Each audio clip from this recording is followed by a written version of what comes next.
Welcome back. SGX Nifty ప్రస్తుతం ఫ్లాట్గా trade అవుతుంది. కేవలం 1 పాయింట్ నష్టంతో 5134 దగ్గర ట్రేడ్ అవుతుంది. అలాగే వికృతి నామ సంవత్సరం ఇవాటి నుంచి ప్రవేశించింది. సో ఈ కొత్త సంవత్సరంలో మార్కెట్స్ గమనం ఎలా ఉంటుంది అన్న అంశంపై మనం అమర్నాథ్ శాస్త్రి గారు ఆయన ఆస్ట్రో స్టాక్స్ గురించి మాట్లాడుతున్నారు. Saketa consultants director. So Amarnath గారు, ఓవరాల్గా మనకు 12 రాష్ట్రాలు ఉన్నాయి. సో 12 రాష్ట్రాల వారికి కొత్త సంవత్సరం ఎలా ఉండబోతుంది, ఎటువంటి ఫలితాలు ఇవ్వబోతుంది? ఇన్ఫ్యాక్ట్ రాష్ట్రాల వారికి మనం చెప్పుకుంటే అది స్థూలంగానే ఉంటుంది. మనం ఈ మార్కెట్లో, ఇంత డైనమిక్ మార్కెట్లో, చాలా అప్రమత్తంగా ఉండాల్సిన మార్కెట్లో ఎవరికి వారు స్వయంగా జాతకాన్ని చూపించుకొని వారికి ఫేవరబుల్ పీరియడ్ ఉందా లేదా అని తెలుసుకుంటే బాగుంటుంది. కానీ ఇలా స్థూలంగా చెప్పిన దాని మీద యాక్ట్ చేస్తే కూడా అది ప్రాబ్లం. మనం పంచాంగంలో గమనిస్తూ ఉంటాం, వృషభ రాశి వారికి, వ్యవసాయ రంగంలో ఉన్న వారికి అదే చెప్తున్నాను, అది స్థూలంగా ఉంటుంది. అది ఆ స్థూలంగా చెప్పుకోవచ్చు కానీ బట్ మార్కెట్లో ఉన్న వారికి నేను సూక్ష్మంగా చూసుకోవడం బెటర్ అనిపిస్తుంది నాకు. అంటే సాధారణంగా చెప్పొచ్చు మనం కావాలంటే. ఇప్పుడు ఫర్ ఎగ్జాంపుల్ కుంభరాశి వారికి కొంత ఒడిదుడుకులు ఉండడానికి ఆస్కారం ఉంది. సో అదేవిధంగా మనకి తులారాశి వారికి పర్టికులర్గా కొంత ఒడిదుడుకులు ఉండడానికి ఆస్కారం ఉంది. వృషభ రాశి వారికి, ఈ 3 రాశుల వాళ్ళకు కూడా ఓవరాల్గా అంటే ఈ సంవత్సరం మొత్తం మీద ఫైనాన్షియల్గా కొంత పాజిటివ్గా ఉండకపోవచ్చు. బట్ ఇదని చెప్పలేము మనం, ఎందుకంటే ఆ జాతకంలో ఇప్పుడు మనం 3 రాశులు చెప్పుకున్నాం. 3 రాశులు అంటే ఆల్మోస్ట్ 25% బాగుండదని కాదు, 75% బాగుంటుందని కాదు. అందుకనే ప్రత్యేకంగా ఎవరికి వారికి వాళ్ళ వ్యక్తిగత జాతకమే ఎక్కువ 75% వాళ్ళకి ప్రభావం చూపిస్తుంది. కాబట్టి దాన్ని ఫాలో అయితే బాగుంటుందని. అలాగే సమయానుకూలంగా మనం కొంత సమయం అనుకూలంగా, కొంత సమయం ప్రతికూలంగా ఉండే అవకాశాలు ఉంటాయి మార్కెట్కి సంబంధించి ఓవరాల్గా. సో ఈ సంవత్సరంలో ఎప్పుడు ఏ పీరియడ్స్లో మనం అటువంటి ప్రతికూల ప్రభావాన్ని చూసే అవకాశం ఉంది? ఇన్ఫ్యాక్ట్ మనం మార్కెట్కి ఇది బాగా మనకి వర్క్ చేస్తుంది. ఎందుకంటే మనకు కొన్ని గ్రహ గతులు అంటే కొన్ని కంజంక్షన్స్, పొజిషన్స్ అలా వచ్చినప్పుడు డెఫినెట్గా మార్కెట్ ఒక మంచి డ్రాప్ రావడానికి, మంచి రైజ్ రావడానికి ఆస్కారం ఉంటుంది. అందుకని ఇది మనకి ట్రేడర్స్ కానీ ఇన్వెస్టర్స్ కానీ బాగా ఉపయోగపడేటువంటి అంశం ఇది.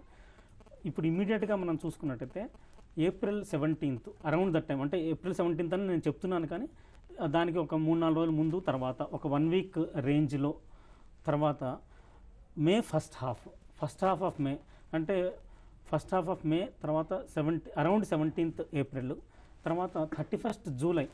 ఈ 31st జూలై టైంలో అరౌండ్ ఒక 1 వీక్ టైం ముందు నుంచి ఒక 1 వీక్ టైం తర్వాత వరకు ఇది చాలా బాగా ఎక్కువ ఆటుపోట్లుండి ఒక రకమైనటువంటి మంచి బాటం కూడా రావడానికి ఆస్కారం ఉన్నటువంటి సమయం ఇది. అందుకని అదేవిధంగా డిసెంబర్ 12th, అంటే ఈ 4 పీరియడ్స్, అంటే 17th April, first half of May, తర్వాత 31st July, around 31st July, తర్వాత మిడిల్ ఆఫ్ డిసెంబర్, ఈ పీరియడ్స్లో ఒక మంచి డిప్ రావడానికి. ఫర్ ఎగ్జాంపుల్ ఇప్పుడు మనం ఇమ్మీడియట్గా మనం ఉన్న ఇది మిడిల్ ఆఫ్ ఏప్రిల్, అంటే మిడిల్ ఆఫ్ ఏప్రిల్ కల్లా అరౌండ్ 17th ఏప్రిల్ కల్లా అప్పటికి ఉన్నటువంటి టాప్ తోటి కంపేర్ చేస్తే మేబీ ఒక 7 to 10% నిఫ్టీ అలా పడడానికి కూడా ఆస్కారం ఉందని చెప్పుకోవచ్చు. అదేవిధంగా మళ్ళీ అరౌండ్ జూలై ఎండింగ్, ఆగస్టులో కూడా బాగా ఒక డిప్ రావడానికి ఈ సంవత్సరంలో ఆస్కారం ఉంది. అంటే ఇప్పుడు ఇది ఎలా ఉపయోగపడుతుందంటే, సాధారణంగా ఉన్నవాళ్ళు కొంత లిక్విడేట్ చేసుకొని కానీ, కొంత క్యాష్లో ఉండటం కానీ, లేదా అప్పుడు కొంచెం చాలా కేర్ఫుల్గా, అంటే సాధారణంగా నేను సజెస్ట్ చేసేది ఏంటంటే ఆస్ట్రాలజీని మనం ఒక గైడెన్స్ కింద పెట్టుకొని టెక్నికల్స్ కూడా ఫాలో అవుతూ, టెక్నికల్గా వీక్ అయింది, సపోజింగ్ మనం 17th ఏప్రిల్ అనుకున్నాము, అరౌండ్ 10th ఏప్రిల్ కానీ, around first week off April కానీ మార్కెట్ వీక్ అవుతున్నప్పుడు ఇంకా పడటానికి ఆస్కారం ఉంది అని చెప్పేసి మనం గ్రహించుకొని అప్పుడు కొంచెం అగ్రెసివ్గా, టెక్నికల్గా ఉన్నప్పుడు కూడా మనం కొంచెం సైడ్ వేస్ కాకుండా కొంచెం అగ్రెసివ్గా ట్రేడ్ చేసుకోవచ్చు. అంటే అర్థం ఏంటంటే ఆస్ట్రాలజీ, టెక్నికల్స్ రెండింటినీ ఫాలో అయినప్పుడు మంచి ఫలితాలు వస్తాయి. పరస్పర విరుద్ధం ఉన్నప్పుడు మార్కెట్ కూడా ఇప్పుడున్న విరుద్ధంగానే ఉంటుంది. ఇప్పుడు మార్కెట్ ఇన్ఫాక్ట్ ఒక రకంగా ఇప్పుడు ఆస్ట్రాలజికల్ కొంత పడాల్సినటువంటి టైం, ఇప్పుడు కొంతవరకు పడాల్సినటువంటి టైం. కానీ ఇప్పుడు ఏంటంటే ఇప్పుడు పడకుండా ఈ 17th ఏప్రిల్ వచ్చేటప్పటికి బాగా పడచ్చు కూడా, కానీ టెక్నికల్గా బుల్లిష్గా ఉంది, అట్లని బాగా పెరగలేకపోతున్నది. సో అందుకని చెప్పేసి కొంత ఇప్పుడు ట్రెండ్ సైడ్ వేస్గా ఉండడానికి కానంటే కొన్ని బుల్లిష్ ఫ్యాక్టర్స్, కొన్ని బేరిష్ ఫ్యాక్టర్స్ ఉన్నప్పుడు సైడ్ వేస్గా ఉంటుంది. ఆస్ట్రాలజికల్కి కూడా మొత్తం బుల్లిష్గానే ఉంటుందని చెప్పలేము. ఆస్ట్రాలజికల్కి కూడా కొన్ని ఫ్యాక్టర్స్ బుల్లిష్గా ఉంటాయి, కొన్ని ఫ్యాక్టర్స్ బేరిష్గా ఉంటాయి. అటువంటిప్పుడు ఇటువంటి సైడ్ వేస్ ట్రెండ్ అనేది వస్తుంది. ఓకే అండి. సో ఈ పక్కన మనం చూపిస్తున్న డేట్స్ను మీరు జాగ్రత్తగా నోట్ చేసుకోండి. ఏదైనా తేడాలు వస్తే అమర్నాథ్ శాస్త్రి గారిని తర్వాత ఇదే పట్టుకుందాం కాకుండా మనం. మరికొన్ని సెన్సిటివ్ టైమింగ్స్ కూడా, డేట్స్ కూడా ఉన్నాయి. ఇవేమో డిఫరెంట్గా అంటే 75% బేరిష్నెస్ ఉండడానికి ఆస్కారం ఉన్నటువంటి టైమ్స్ ఇప్పుడు చెప్పినవి. తర్వాత మరికొంత సెన్సిటివ్ టైమింగ్స్, సెన్సిటివ్ డేట్స్ ఏంటంటే around last week of May, 23rd May and 31st మే ఒకటి, తర్వాత 24th జూలై ఒకటి, తర్వాత 17th ఆగస్టు, తర్వాత 19th నవంబర్. అంటే around these timings also market కొంత ప్రభావితం చేసేటువంటి టైమింగ్స్ అనమాట, అటువంటి పీరియడ్ సో అనమాట, ఇవి సెన్సిటివ్ పీరియడ్గా సెన్సిటివ్ పీరియడ్స్ అని చెప్పచ్చు. ఓకే అండి. సో సుందర్ గారు మీరేం చెప్తారు?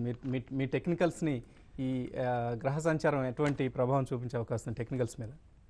ఒకటండి, బేసికల్గా గ్రహాలు ఎక్కువగా నేను పాటించాను, కాకపోతే అస్ట్రాలజీ మీద అయితే నాకు నమ్మకం ఉంది. కానీ బట్ అస్ట్రాలజర్స్ ఏంటంటే ఎవరు వాళ్ళంటే వాళ్ళ పర్సనల్ కాన్ఫిడెన్స్ ఉన్న వాళ్ళని బట్టి చూసుకుంటే మంచిదని నా అభిప్రాయం.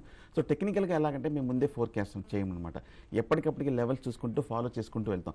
ఇందాక చెప్పినట్టుగా 5150 పైన కనుక క్లోజ్ అవుతే మటుకు బులిష్, కాకపోతే 5100 కింద క్లోజ్ అవుతే మటుకు మార్కెట్ బేరిష్.